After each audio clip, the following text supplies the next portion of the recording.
25th year.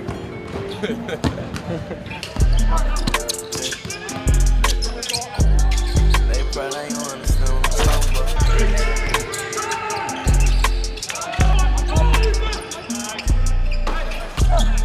Past interference that these people won't challenge. I got inside my to make sure I don't panic. I took interest inside the car, find my whip panorama. I went hard to become. And good evening, everyone. Welcome to the Matt Painter Radio Show. Tonight we are live, as always, from Wolfie's Grill on the Wabash Landing right here in West Lafayette. I am your host, Rob Blackman, and I am so happy to have you with us here on this Monday night as we talk Boilermaker basketball. Thank you for finding a way to join us tonight, no matter how you might be doing that, maybe on the radio, maybe through the Varsity Network app, or maybe you're watching the program on Facebook Live or YouTube Live or Twitter Live maybe. No matter how you have found us through whatever medium tonight, please know this. Tonight's program, which you will be a part of by either watching or listening, will mean you're going to be a part of history. Because for the first time in the history of the Purdue Head Men's Basketball Coaches Radio Show, when we begin our program, we'll be speaking with the head coach of the #1 team in the country. That's right. In case you missed it, and if you're listening to this show, I'm not sure how you could have, but just in case, earlier today, around about the lunch hour, for those of us in the Eastern time zone, the Associated Press released their top 25 rankings for this week, and for the first time in the history of Purdue men's basketball, the Boilermakers are ranked #1. And not just kind of #1 or barely #1, they were the unanimous #1. As a matter of fact, of the 61 votes that can be tallied for first place, all 61 went to the Boilermakers. A unanimous #1. So when we come back, we'll visit with Purdue head coach Matt Painter and ask him what it's like to be #1. We'll ask how Purdue got here. Certainly last week it wasn't easy. 2 tough wins over Florida State and Iowa, and it certainly doesn't get any easier this week because now Purdue goes on the road to play Rutgers Thursday and, of course, a Sunday game in Brooklyn, New York, when Purdue will play a neutral site game against North Carolina State. If you would like to visit with the coach tonight, here's the phone number, 1-888-246-2678, 1-888-246-2678.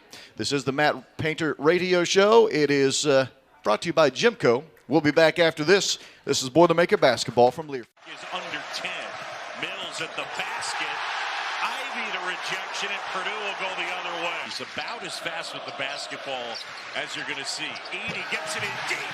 And a two-handed stuff to start the night. Stefanovic.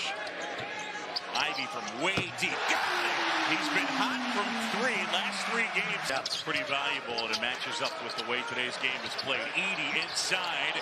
In close, couldn't hit. Gets the miss. Hooks it home, +1.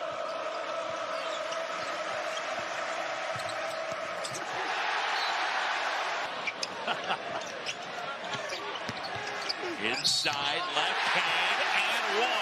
Brandon Newman will go to the line. Isaiah Thompson. Newman, lob, Edey, catches, puts it in. Toss inside, Edey, and the throwdown. Impressive in spots here tonight. A lot of switching. Good job by Florida State, keeping that ball in front. Nice cut. Good look out. Yeah. Springboard and a launch. See the pressure on the perimeter. Hard to throw it inside. Hunter hits that one on the feed there from Brandon Newman.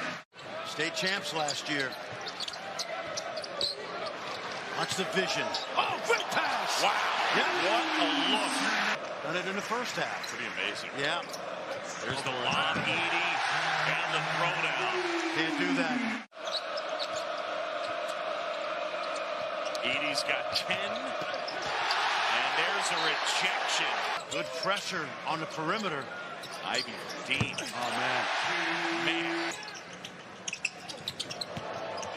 Newman pull up, contested, and he drops it in. This place has been allowed all night. Williams inside, goes right hand, good. A couple hours from here. Welcome back to the Matt Painter Radio Show, presented by GEMCO, as we are live at Wolfie's Grill with the largest view of the game outside of Mackey Arena. Thanks to Wolfie's Grill for being our host all season long for the Coach Painters Show. It's presented by GEMCO, and indeed the head coach of the Boilermakers, Matt Painter, has joined me. Coach, congratulations. #1 in the country for the first time in school history. Thank you. What, from a program standpoint, what does that mean to Purdue basketball? Well, I think it's a great thing. Probably the best thing it's for is probably from a recruiting standpoint. You know, it kind of shows the work of our staff, our support staff, our players, the development. I think we've done a much better job in the last 3, 4, 5 years after seeing the success of Ryan Klein, Dakota Mathias, P.J. Thompson. You always have to be able to go out and be able to develop a guy like Travion Williams, Zach Edey, Jaden Ivey, Carson Edwards, Caleb Swanigan, Vince Edwards, you know, guys that are just they'll probably be all conference anywhere. You know what I mean? Like just really – but you got to have really good pieces, and I think our staff's done a really good job of developing those pieces and evaluating and finding guys that fit. And even though they might have – everybody has shortcomings. And as a coach, it's kind of what you live, what can you live with, but what works together. And after watching the success of Wisconsin, watching the success of Butler with Brad Stevens, and just seeing how they develop their programs and how they develop their teams. Obviously, both of those teams have been to the Final Four, and that's our goal. But we obviously don't want to lose our soul in the process. And I think that combination is so important at Purdue because we have great education and we have great people and great integrity. But to try to have a great basketball team that can represent your institution in a first-class manner, you know, that's the goal. But it's a lot easier said than done to be able to do it because we can go out and find the guys that we know can do it, but can you get them? Can you sign them? Can you get them here? So that piece of it really magnifies the fact that we're #1 in the country, and maybe that shines a little more light on us and can help us because we still want to get the same guys that we're getting now because obviously these guys got us in a pretty good position. So you don't want to get away from that because a lot of people will say, hey, well, now make a step, and now you're going to go out and get even better players. Well, don't forget that these players are pretty good, and they've really helped you. But in this sense, as a coach, like you've played 8 games, you've won all 8 games, doesn't guarantee that you're going to win any more because you're ranked #1 in the country. It just shows you we've had, you know, I think 4 top 50 wins in the country. I think there's 2 people that have had that, us and Xavier. Right. So we've had some success. We've beat some good people on neutral courts. We've beaten Iowa and Florida State in home games. Now we get to play a road game. So that's more of our challenge now, to play a conference road game versus a team that's beat us 3 times in a row. Rutgers has beat us. I don't know if people realize that, but I do. That they beat us 3 times in a row. So Steve Peichel's done a great job there. He's very blue-collar, tough, minded, was Jim Calhoun's assistant, who was one of the best coaches ever. So we know we're going to have our hands full there. So we can – it's a good thing. I told our guys it's a good thing. It's proud of them. But let's practice hard today and get something done. You know, this isn't – I always joke when success happens early in the year, let's have the banquet and let's just, you know, let's get this over with and have a chicken dinner and, you know, call it a season because we're undefeated. And I'm obviously just joking, but with that, there's a lot of season to be played here, and so let's keep that in perspective. And now, you know, you're talking about Rutgers, and obviously we'll talk more in depth about Rutgers here in a little bit, but whether it be Rutgers or whomever happens to be next on the schedule, when you're the #1 team in the country, you will get everyone's best shot. Is that something you talk about with the players, understanding that now the bullseye, right, thank you, Cliz, is now on your back? Yeah. Everyone's gunning to beat the #1 team in the country. Yeah, that's a different bullseye than Cliz was talking about. Yes, it is. Cliz's bullseye was after a 3. You know, this bullseye stays on your back. Right. But it's a good problem to have. You know, people are gunning for you. But if we were 2nd, 3rd, 4th, or 5th, they would still be gunning for us. Yeah. Like, you know, I mean, you're still in that position. So, but no, that's realistic to make sure that they understand that. But I'd rather function against a press properly or get rebounds or not turn the basketball over. So we stay in the world of trying to be functional. And other night we weren't functional at times. And they can vote us #1 in the country, but we weren't functional at times, and we have to get better in certain areas if we want to keep winning games. If you want to visit with Coach Painter tonight, here's how you do it. 1-888-246-2678, 888-246-2678. Coach Painter was just talking a little bit about that Iowa game. When we come back, we'll go a little bit more in depth about that Boilermaker 77-70 victory over the Hawkeyes. That's when we return to the Matt Painter Show, presented by GEMCO. This is Boilermaker basketball from Learfield. Josh Agundale, big freshman or sophomore, I should say, and now jarred free and taken away. Morton leading the charge over to first, and it rolls in. And his play this summer was significant and really helped give him momentum going into the season. Yeah, and another guy that played on that was Zach Edey. And Bohannon, can they get him going? 2 points. He's only gotten off one shot. And that pass taken away. Ivy with a full head of steam, splits him and lays it in. Here's the double. Passes Stefanovic. Pretty. Zach Edey over the top. He caught it. He finished. He's fouled. 25 friends and family here to cheer him on tonight. Williams, the bucket, and the foul. Ivy from the wing. Yes. Around the arc it goes. Back inside. Nice defensive recovery that time by the Hawkeyes. Hunter lets it fly. Got it. Iowa hanging around. Down 13 at half, now 9. Shot clock dwindling. Ivy. Wow, that was pretty, huh? Yes, it was. Iowa just hasn't got much from their starters. 20 points from the starters, 23 from the bench. And being down a dozen. Look at Ivy. Oh, my! Yes, it is, and a guy that can command respect from players. Oh, boy. Ivy. Ivy. Ivy! Newman held in check, just 2 points. Well, that changes right there with a 3. Now that's some confidence right there. That's a tough look. First made field goal of the night for Brandon Newman, and now Purdue gets it back. Hunter, 13-2 run in the last 2 minutes. Ivy down the lane. He has the answer. Welcome back, everyone. Matt Painter Radio Show tonight, brought to you as always by GEMCO Constructors. GEMCO Constructors supporting your Boilermakers as the presenting sponsor of the Matt Painter Show and proud partner of Purdue Athletics. GEMCO Constructors says boiler up. All right, so let's talk a little bit how Purdue has found its way to the #1 team in the country. It wasn't easy last week, certainly. Wins over Florida State and Iowa. Coach, let's revisit the Iowa victory first. Friday night, 77-70. It got a little hairy there towards the end when the Hawkeyes cut it to 2, yet your team still found a way to win. 17 turnovers in that game. I know probably about 10 or 12 too many for your liking.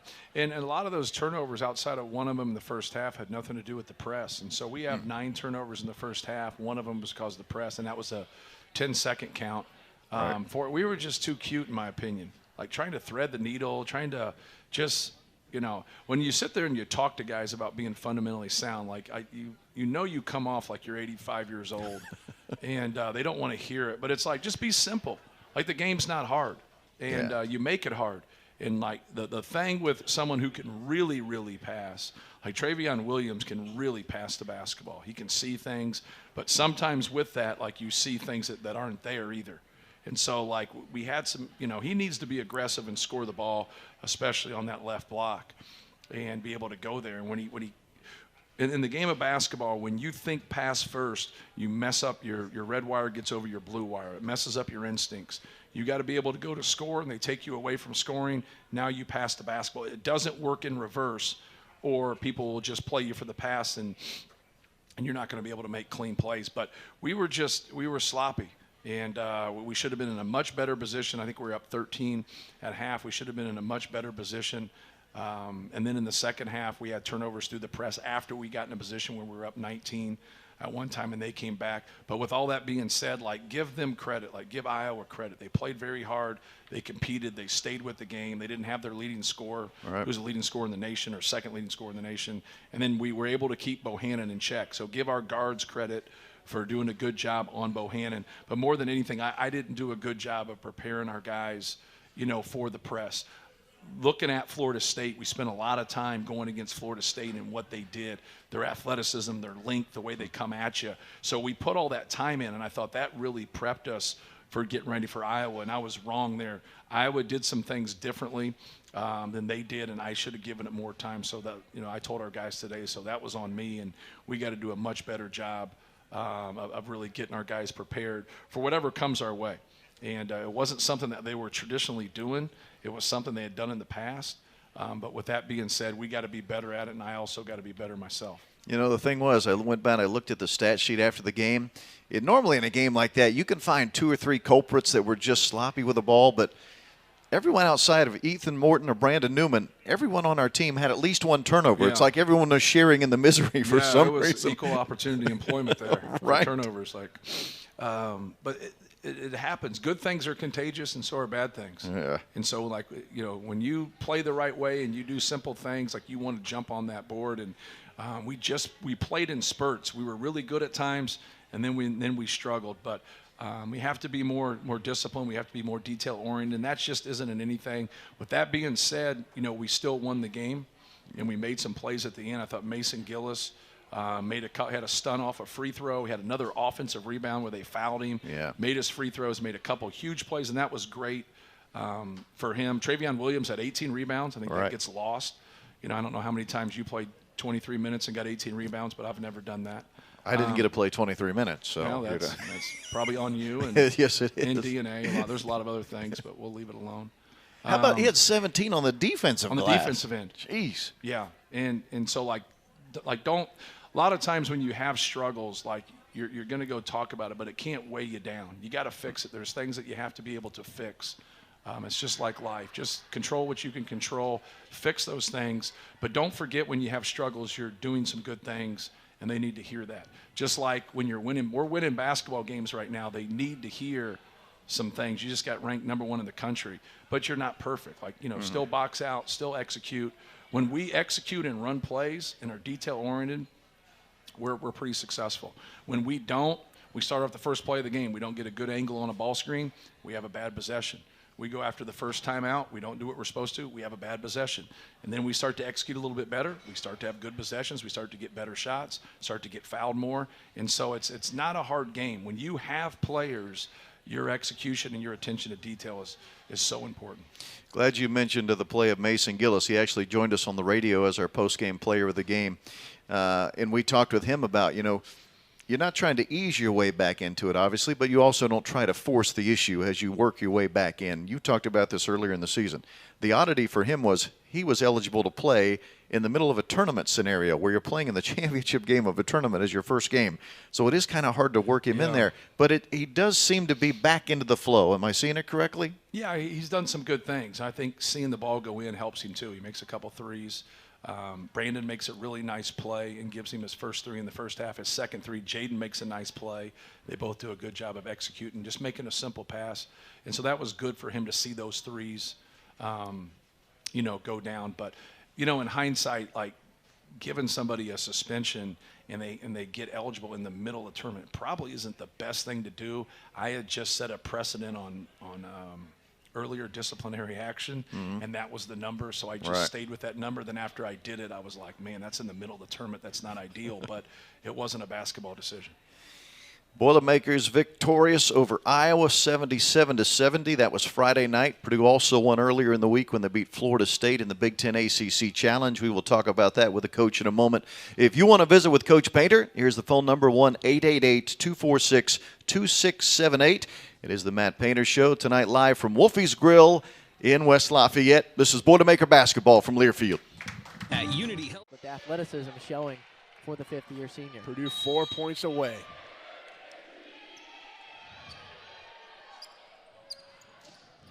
That one long and out. Point Purdue, 3 points away from a trip to the Sweet 16. Taylor Trammell wins the joust, stuffs it at the net.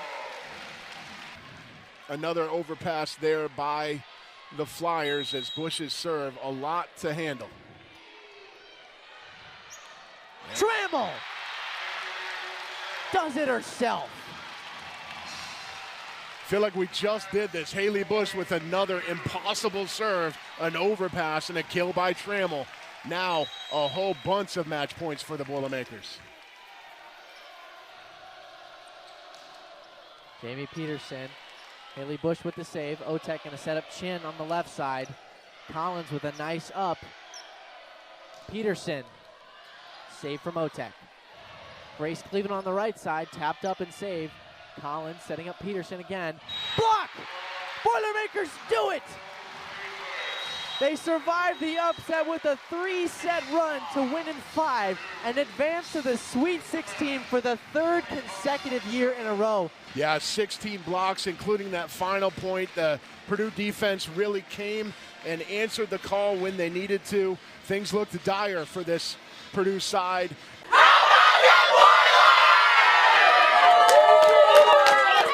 It's a huge win, one of the biggest comebacks in Purdue volleyball history. It's such a significant thing.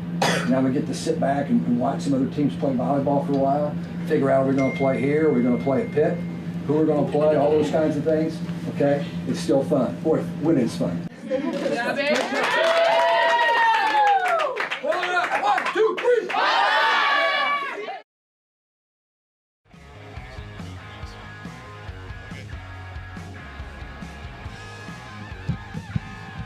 Welcome back, everyone. Matt Painter radio show tonight from Wolfie's Grill. Rob Blackman, Matt Painter, nice to have you with us. Wolfie's Grill, the host of our radio program each and every Monday night as we talk Boilermaker basketball with the largest view of the game outside of Mackey Arena.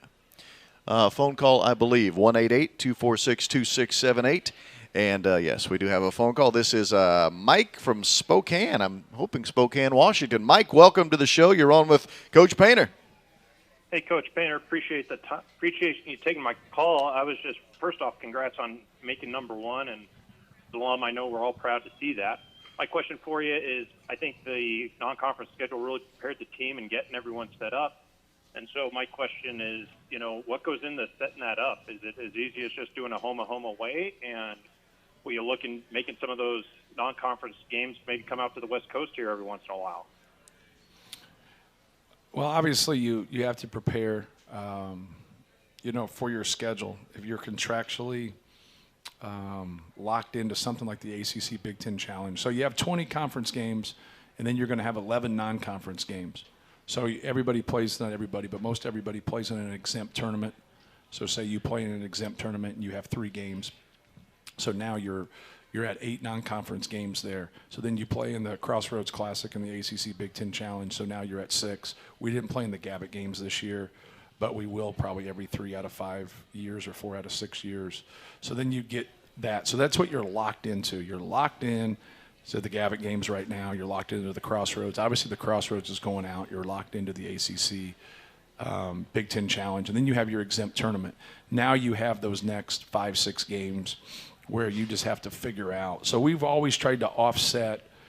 Obviously the Crossroads is neutral, or home and away with the Gabbett in the Big Ten, but you don't always play in the Gabbett. So like you want to be able to have a road game non-conference if you can. Sometimes it's kind of easier said than done. You want to prepare for some things, and so kind of get locked into that. So you want to have a schedule then with the other teams. You're going to play 4, 5, 6 high major teams that are NCAA tournament teams.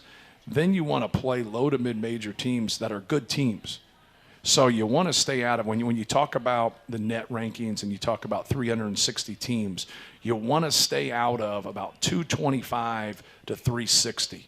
You want to stay out of that world. If you have to play one of them or 2 of them, probably doesn't hurt you. But now those other 3 or 4 teams you play that aren't one of those tournaments that I talked about or one game deals that I talked about, now you want to make sure that they're in from about 225 to 100 in there, because when you get your net ranking and you try to do things, those teams that are like 340 and 320, you can, like I said, you can have 1 or 2 of them, but if you have 3, 4, 5 of them and you're getting those wins, they're going to hurt you, especially if you lose one of those games. So I always talk in scheduling about pick your losses. Right? There hasn't been an undefeated team since 1976. All right? Pick your losses. So if you get beat by Villanova come March in the Selection Sunday, it's not going to hurt you. If you get beat by North Carolina, it's not going to hurt you. If you get beat by Florida State, it's not going to hurt you. Now, it's going to help you if you can win, but it's not going to hurt you. But if you play other mid-major teams that are pretty good, like you got a greater chance to play those teams and get beat. We all understand that. But you still got a pretty good chance. In our last 100 games at Mackey Arena, we're 90-10. All right? So you can lose. You can lose, like 10% of the time. But if you go look at those schools, North Florida beat us, Gardner-Webb beat us, Wofford's beat us. So in 16 years, I think we've had 3 home losses to low to mid-major teams in Mackey Arena. Now, away from Mackey Arena, we've lost to Indiana State, we've lost to Loyola, we've lost to Evansville, we lost to Eastern Michigan. Not that I stay up at night thinking about this, but I do. So, like, you got to live with that. Like, as a coach, people are like, what are they doing, man? What are you playing Eastern Michigan for? Or what are you playing Loyola for? You got to play somebody. Like, don't be afraid to play people. Like, don't be afraid to go. If you got a good program, now, if you're a new coach and your team stinks, like, I got you. Like, you know, just weather the storm, win some games. You're not probably going to the tournament. But if you got a chance to go to the tournament and the reason you don't is the way you scheduled, shame on you. They have hired you to make good decisions. Schedule up and know what you're doing. I'd rather have a tougher schedule and have more losses than have a weaker schedule and have more wins, and then you don't make the tournament even though you have a good record and you have good wins there. But you beat, they're not good teams. So, like, be smart about it. But you kind of asked the question about going out the West Coast. The one thing that's difficult non-conference is your travel to the West Coast, and everything gets locked in. So you can go play some games. You're going to charter anyways and do it, but you just got to be careful when you do it, especially around finals, especially around the break. You know, like I said, you know, we have the Crossroads. We have the Gavitt Games. We have the ACC Big Ten Challenge. We have an exempt tournament. So those things kind of set themselves. Elliot Bloom does our scheduling. Obviously, he runs things by me, but he is very proactive. He's very professional in what he does. He knows what he's doing. And so he really goes out early and gets his stuff done before a lot of people do. There's a lot of coaches out there that scramble at the end and just don't get out ahead of their issues with scheduling. And then at the end going, hey, man, we can't get games. We're like, yeah, you can't get games because you should have been working on this 8 months ago. Mm-hmm. And Elliot always gets his stuff done pretty early. And then we get the exempt tournaments. We got Maui coming. We got the Phil Knight Nike Classic for Phil Knight's 85th birthday. We got that. And so, like, we got some really cool stuff coming our way that we're really looking forward to. Yeah, and while we're talking about it, for those out west, Purdue's tournament next year is out west in the in that Phil Knight, whatever they call it, the PK80 or PK85. Yeah, PK85. So Purdue will be out west next year for that event. While we're talking about scheduling, Coach, does it also come down to what type of team you have coming back? In other words, you have a veteran, experienced team coming back this year. Did you, with that in mind, you maybe schedule up a little bit in the higher competition, knowing they could handle it? Yeah, and that's what's so tough about college basketball right now is that there's so much turnover because everybody can use your one-time transfer and leave. So you got to worry about, will somebody leave for the draft? Will somebody transfer? And so as you're preparing your schedule the year before, you might think somebody's coming back and you're like, hey man, this guy's the best guard in our league. We're going to have him.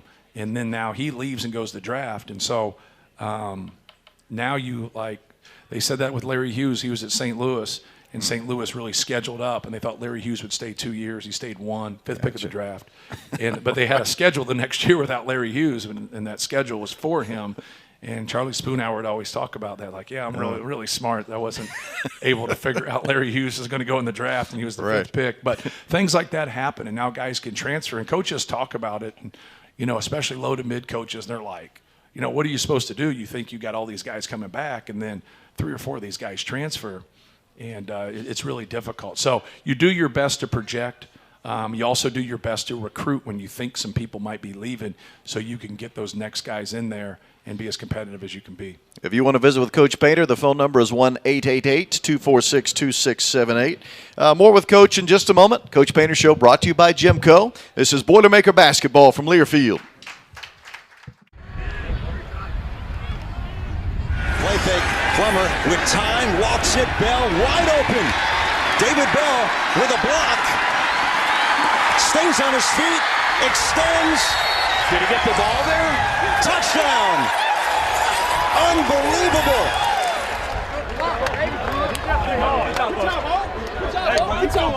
Here's O'Connell to throw, throws a slant, pass caught, here's a touchdown! TJ Sheffield cartwheels into the end zone, and the Boilermakers take the lead with under 6 minutes to play. O'Connell, pump fake, throw into the end zone, and the ball is on the money. It's caught for a touchdown by David Bell.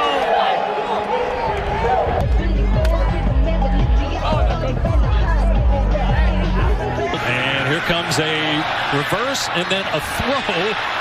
And it's Anthrop who originally got the handoff that gets the catch. And he's loose inside the 25, reversed and failed, inside the 15, gets a block, inside the 10, to the end zone. Up top for Wright. He's got separation. Mills right. Touchdown Purdue. Touchdown Purdue. Second touchdown of the game for Milton Wright. The up and go. Wright is open. Right again to the end zone. His third touchdown of the game.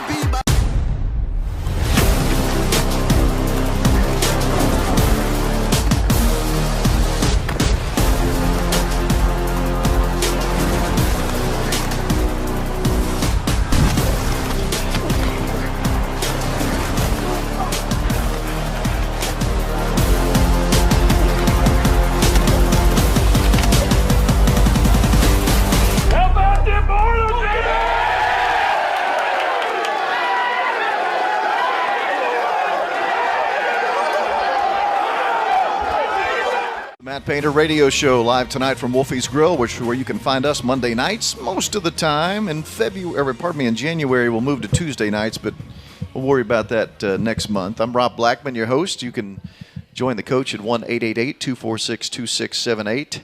Time now for our Pro Boilers feature, where we look at how former Purdue student athletes are doing in their professional sports careers.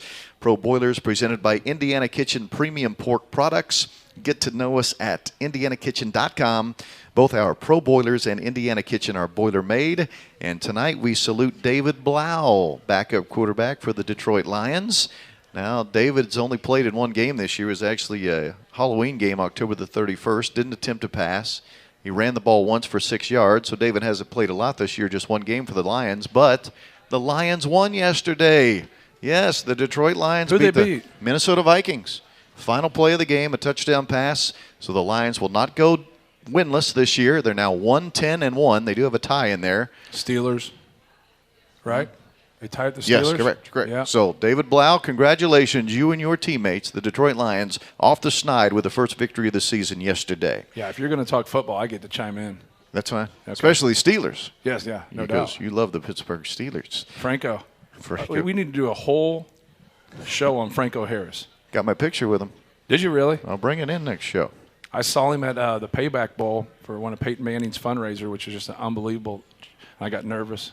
I was nervous, I was too. 10 years old. Like, hey, psst, go get Franco's autograph for me. They're like, 40 years old. Go get it yourself. To the phones we go. Matt in South Bend calling in. Matt, you're on with the coach. Welcome.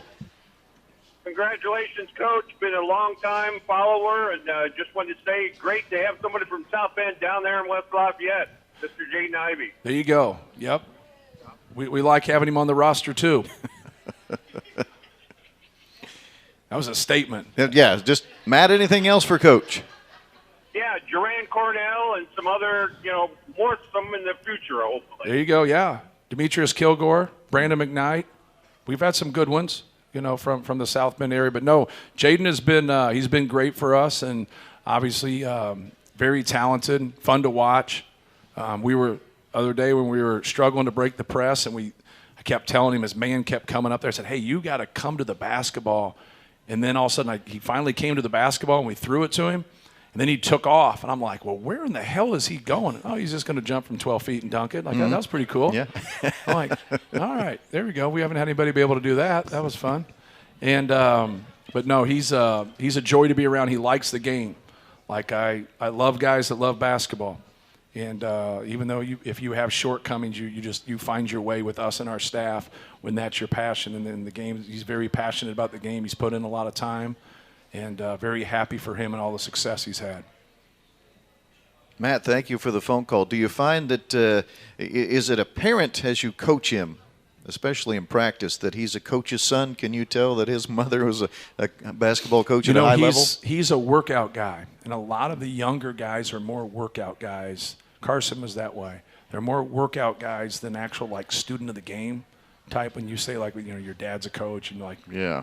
When you say workout, weight room workout or getting individual shots workout. up? Gotcha. So they got a lot to their game, and now you really got to help them use what they have within a structured environment. Gotcha. And I always tell our players all the time, I can't coach both teams.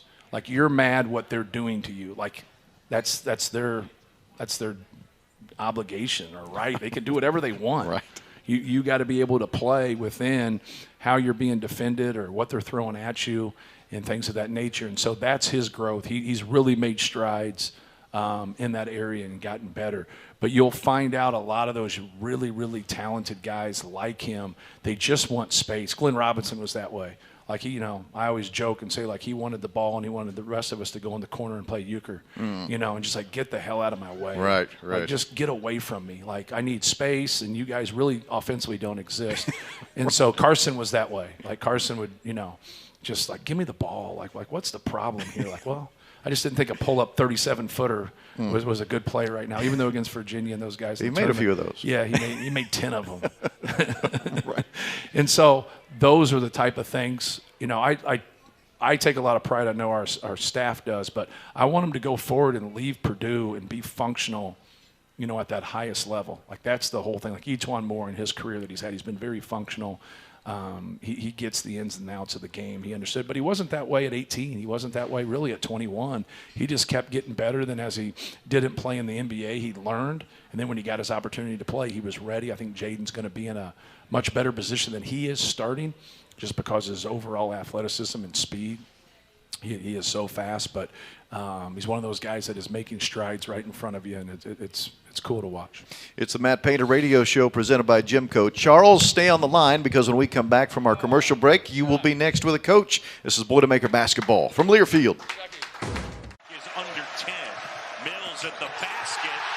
Ivy the rejection, and Purdue will go the other way. He's about as fast with the basketball as you're going to see. Edey gets it in deep. And a two-handed stuff to start the night. Stefanovic. Ivy from way deep. Got it! He's been hot from last three games. That's pretty valuable, and it matches up with the way today's game is played. Edey inside. In close, couldn't hit. Gets the miss. Hooks it home, +1.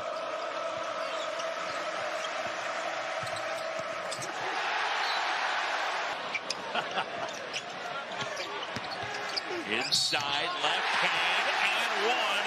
Brandon Newman will go to the line. Isaiah Thompson. Newman, lob, Edey, catches, puts it in. Toss inside, Edey, and the throwdown. Impressive in spots here tonight. A lot of switching. Good job by Florida State keeping that ball in front. Nice cut. Good look out. Yeah. Springboard and a launch. See the pressure on the perimeter. Hard to throw it inside. Hunter hits that one on the feed there from Brandon Newman. State champs last year. Watch the vision. Oh, quick pass. Wow. Yeah. What a look. Done it in the first half. Pretty amazing. Yeah. There's the lob, Edey, and the throwdown. Can't do that. Edey's got 10, and there's a rejection. Good pressure on the perimeter. Ivy from deep. Oh, man. Newman pull up, contested, and he drops it in. This place has been allowed all night. Williams inside, goes right hand, good. A couple hours from here in South Suburban. Matt Painter Radio Show. Phone calls to get to, so let's jump right in there. 1-888-246-2678. Live tonight at Wolfie's Grill with the largest view of the game outside of Mackey Arena. We begin with Charles from New York joining us first. Welcome, Charles. Welcome to the show. Hi. Thank you, and congratulations on being number one. I just want to say thank you for making us proud, having all the players that we're really proud of, and I always appreciate your honesty and loyalty. I always, make an effort to listen to your interviews, and I always pick up some good stuff and life lessons that I appreciate. So just want to say thank you. And also, I also have a question that I've been wanting to ask. It's about the late game situation when we have a small lead and the other team is pressing us, especially after they scored, and we have to inbound from the baseline. I think the last one happened against Villanova, and we had a turnover. So I'm wondering if you ever considered using Zach as a big receiver, like at the free throw line to catch the ball, and either he gets fouled or he can pass it to a guard. So that I was just wondering about that. So that's my question. And thank you, and good luck the rest of the way. I will be in Barclays Center on Sunday to watch the team. So board up. Cool. Well, thank you very much. I appreciate the kind words. I don't recall what you're saying. I do recall what you're saying in Villanova. So we ran a thing when it was you could run the base where we throw the ball along the baseline, and I've never seen this before. They foul us while we're trying to go out of bounds, and they don't call it. You remember it, Rob? Yep, I do and now. And they yep, foul yep. us. And so, like, I try to say to the guy that's on the base, and he's got the count and he has the ball, so he can't see that someone else has, and they just ignore it. And so, like, we couldn't function and run that play because they were holding us and they wouldn't let us get there. We eventually get there, and then we throw it back to the next guy. And then that's the one that Eric Hunter flips right in front of the goal, and the guy catches it and lays it in. Well, they wouldn't let him get to where he needed to be. And we had timeouts, and at that time, you just call a timeout. You don't worry about it. And we should have just called a timeout, but that was the one time. As far as bringing a guy up, like Zach would be a great target to get the ball to. Zach, I don't know if he'd be the best person as a passer. Now, Travion would be good, but Travion's not a great free throw shooter. So you put him into that mix, he's going to catch it, and he can pass. He's perfectly fine. He's actually one of the best big guys in the country at stuff like that. He can really do things. But normally in those situations, people are fouling you, so you want to be able to do that. And we have a little dilemma with some of our guys is that we got really good free throw shooters that sometimes aren't great handlers and passers, but they're great shooters. So you want them to get it so they can get fouled. But if they go for like a one trap or they run and jump and they get you, now you're going to possibly turn that ball over and not get to that point. So you got to weigh all that. Because I have people say like, well, why didn't you play your better free throw shooters? And I said, and I totally get what they're saying. You just got to try to weigh it in your best guess. Do they have time where they might not just foul right away? So if you're up like 4 with 8 seconds to go, they're fouling right away. You can do that. You don't have to get the ball across half court. But say you're up 4 with 28 seconds to go. They want to get a one trap right as you pass it in, and they want to get a trap at half court possibly. Then they might foul. Now you need your best. So I would rather send above average free throw shooter to the line and shoot free throws than a great free throw shooter who never got to the free throw line because we turned the basketball over. So you got to kind of gauge all those things. It's like when people talk about the matchups and what you want to do, and you want your best defensive team to get a stop, right? But if it's one possession, you better have your best defensive team to get a stop. But if you're up like 5, 6, 7, like they could actually score on that defensive team, and that might not be your best free throw shooting team. So they score and say it's at 5, and now they cut it to 3, and then they foul someone who can't make a free throw, and now all of a sudden you're in a one-possession game, and now is it like up 3, do I foul or not foul? So sometimes when I get there, I'll split the difference a little bit, and so I'll take someone who's not as good as a defender and just say, well, he might get scored on, but he's going to make his free throws. And I've won them. I've won a lot of them that way, and I've lost them too. So I always go back. Those losses, define you. People don't understand. Like I told our guys today, like you want to sit around and think about Villanova or North Carolina or Florida State, but the only thing I think about is struggling against a press against Iowa. It's the only thing I'm thinking about because I didn't do a good enough job to prepare our team. So, and it's like anything else when you coach or you lead. As long as you own your stuff as a coach, because I didn't do a good job of helping our guys, now your guys are cool. Like they get it, and they're like, man, we got to make the improvements. I've just never liked the coach that always is saying, well, this guy should have done this and this guy should have done that, when in reality, you're the one in charge. Like, you got to fix you before you can fix somebody else. More with Coach Painter in a moment. This show is brought to you by GEMCO, and this is Boilermaker basketball from Learfield. Josh Agundale, big freshman or sophomore, I should say. And now, Jard free and taken away. Morton leading the charge over to first, and it rolls in. And his play this summer was significant and really helped give him momentum going into the season.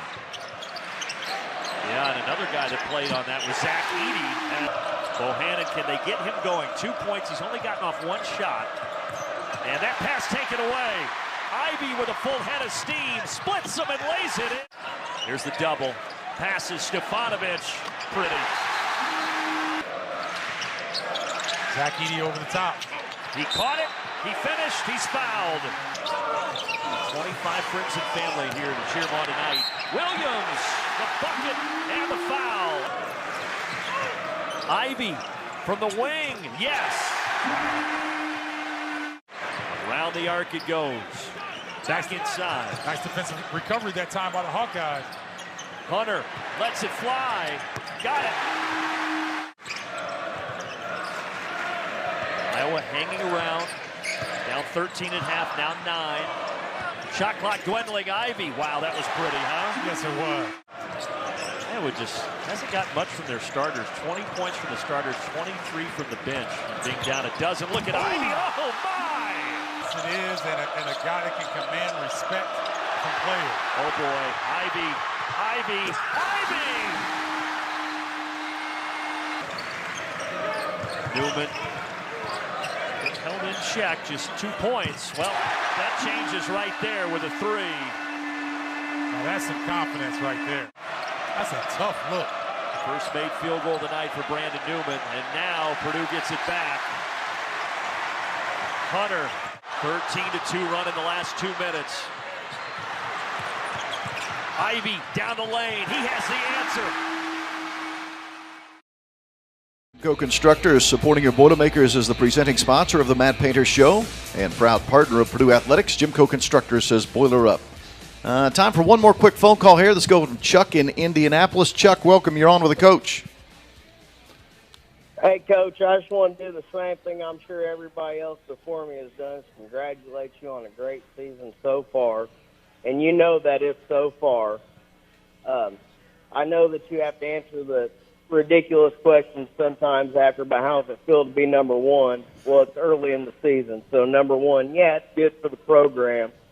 But if you can't stay there, like you said, what's it matter? So when you get these guys who are talented at every position and deep like you are, almost 10 players deep, if not 10, 11, how do you tell them, just be calm, don't race anything. You guys are better at every position. Just do the simple things well. I know that's hard as a coach, but I just wanted to hear your answer for that. And again, I thank you for being the coach of Purdue Boilermakers. Thank you. Well, thank you. But that's what you just said is what I say to them. Don't try to, for guys who play 10 to 20 minutes, don't try to jam that time into 40 minutes. Like, just play the game and, be process-based. Just play the game the right way and do the things. And from a defensive standpoint, it's like stick to our rules. Offensively, execute. But, you can't be upset when you win. If you want to be upset when we lose, I'm all for it. All right, but you can't be upset when you win. So if you play 10 minutes, cheer on your teammates. That's not the worst number. 0 is the worst number. Make 10 into 12 with your attitude. Make 12 into 15 with your hustle. Make 15 into 20 with your production. Like, be intelligent about how to make it better for yourself. Don't get mad. Don't listen to people saying that you're getting ripped off or anything like that. Like, I'm for Purdue. Like, I'm for each one of these guys. I went to their homes. I went to their schools. I went and recruited them. After we beat Iowa, I went recruiting the next day. We had an official visit in. That's what you do. You keep trying to get better. You keep trying to improve. And like, for our guys, like, when you get better, like, be intelligent about the process, being intelligent that it's a team game. People like talking to you, why aren't you starting? Why aren't you playing more? Why aren't you doing these things? Say, because I'm going to do everything in my power for Purdue to win. Because when you're at a tailgate 20 years later, the only thing that matters is Purdue won or Purdue lost. That's the only thing that matters. And if you treat people right and you hang in there and you're a good teammate, I'm not in the business of taking bad players. I'm yet to sign somebody and say, you know what, let's take him. I think he stinks at basketball. I take guys because I think they're good people, they're good students, they're good players, and we're going to make this work. And now if you have a good attitude and you put time into your game and you work at things, you're going to find your way. It might not find your way today or tomorrow, but you'll find your way. Just hang in there and keep battling, and that's what our guys have done. They've done that. They've said the right things. And I know it's hard. It's frustrating. Frustrating for a lot of people. But at the end of the day, we've got ourselves in a pretty good spot because we have a good team, but we've also had a good approach from our older guys, our leaders, Travion, Eric, Sasha. So that's really important. That's a good question. Chuck, thank you so much. And our final segment of the Matt Painter Radio Show, when we come back, this is Boilermaker basketball from Learfield. The athleticism showing for the fifth-year senior. Purdue 4 points away.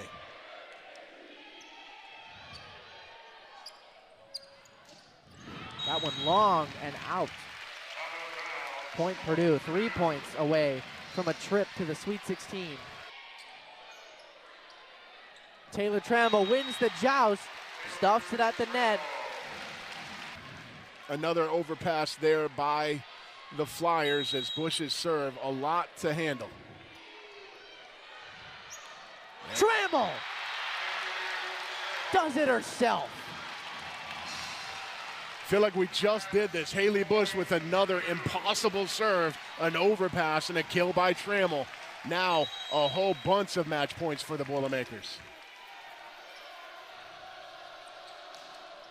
Jamie Peterson, Haley Bush with the save. Otek gonna set up Chin on the left side. Collins with a nice up. Peterson, save from Otek. Grace Cleveland on the right side, tapped up and saved. Collins setting up Peterson again. Block! Boilermakers do it! They survive the upset with a 3-set run to win in 5 and advance to the Sweet 16 for the 3rd consecutive year in a row. Yeah, 16 blocks, including that final point. The Purdue defense really came and answered the call when they needed to. Things looked dire for this Purdue side.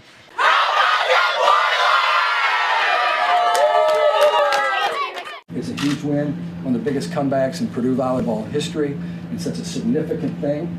Now we get to sit back and watch some other teams play volleyball for a while, figure out we're going to play here, we're going to play at Pitt, who we're going to play, all those kinds of things. Okay? It's still fun. Boy, winning's fun. Yeah, baby. 1, 2, 3. Final segment here of the Matt Painter Radio Show. Just a couple of quick reminders, everyone. Our next broadcast comes your way Thursday night. First true road game of the season for Purdue at Rutgers. I believe they call it the Jersey Mike's Arena now. 6 o'clock for the broadcast, 7 o'clock for the tip-off. 7 o'clock for the tip, Purdue at Rutgers. And then Sunday, 2 o'clock game at the Barclays Center in Brooklyn, a neutral site game when Purdue will play North Carolina State. Big thank you to Nate Strope, who was our in-studio engineer today. Thanks to Wes Scott, who engineered on site. Thanks for Hunter for work.